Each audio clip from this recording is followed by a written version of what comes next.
আজকের দিনে আধার কার্ড আমাদের দৈনন্দিন জীবনের সবচেয়ে গুরুত্বপূর্ণ ডকুমেন্টসের মধ্যে একটি। কিন্তু সুপ্রিম কোর্ট সম্প্রতি একটি মামলায় জানিয়েছে, আধার কার্ড পরিচয় প্রমাণের জন্য ব্যবহারযোগ্য হলেও জন্ম তারিখ প্রমাণের জন্য এটি আর ব্যবহারযোগ্য হবে না। আধার কার্ড বিভিন্ন সরকারি কাজে ব্যবহৃত হয়, যেমন নতুন কোনো সিম কার্ড তোলা, ব্যাংক অ্যাকাউন্ট খোলা বা সরকারি বিভিন্ন কাজে পরিচয় প্রমাণপত্র হিসেবে এই ডকুমেন্টস ব্যবহার করা হয়।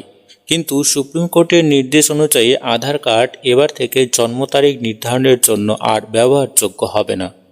সম্প্রতি একটি সড়ক দুর্ঘটনায় মৃত ব্যক্তির বয়স নির্ধারণের জন্য পাঞ্জাব ও হরিয়ানা হাইকোর্ট আধার কার্ডকে গ্রহণযোগ্য হিসেবে মেনে নিয়েছিল। কিন্তু হাইকোর্ট মেনে নিলেও সুপ্রিম কোর্ট সেই আদেশটিকে বাতিল করে জানিয়েছে, এই সমস্ত ক্ষেত্রে স্কুল ছাড়পত্র অর্থাৎ স্কুল লিভিং সার্টিফিকেট অধিকতর গ্রহণযোগ্য ডকুমেন্ট হিসেবে বিবেচিত হবে। এই সমস্ত ক্ষেত্রে আধার কার্ড জন্ম তারিখের প্রমাণপত্র হিসেবে ব্যবহার করা যাবে না।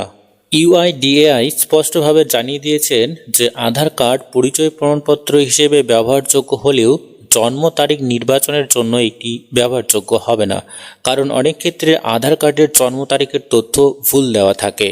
ইউআইডিএআই এর মতে জন্ম তারিখ প্রমাণের ক্ষেত্রে সরকারি স্বীকৃত অন্যান্য যে কোনো ডকুমেন্টসের ওপর নির্ভর করা উচিত। 2015 সালের সড়ক দুর্ঘটনায় নিহত এক ব্যক্তির পরিবারের পক্ষ থেকে ক্ষতিপূরণের জন্য আবেদন করা হয় হাইকোর্টে।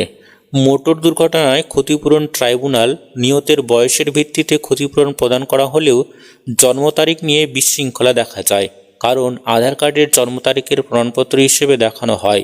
কিন্তু হাইকোর্ট আধার কার্ডের উপর ভিত্তি করে ক্ষতিপূরণের প্রমাণ কমিয়ে দেয়। সুপ্রিম কোর্ট এমএসিটি এর সিদ্ধান্ত সমর্থন করে বলেছে, আধার কার্ড কখনোই জন্ম তারিখ নির্ধারণের জন্য গ্রহণযোগ্য ডকুমেন্টস হতে পারে না। এই নির্দেশে ক্ষতিপূরণ নির্ধারণের ক্ষেত্রে স্কুল ছাড়পত্র বা স্কুল লিভিং সার্টিফিকেটকে আরও গ্রহণযোগ্য ডকুমেন্টস হিসেবে মেনে চলার ওপর সিদ্ধান্ত জারি করেছে সুপ্রিম কোর্ট।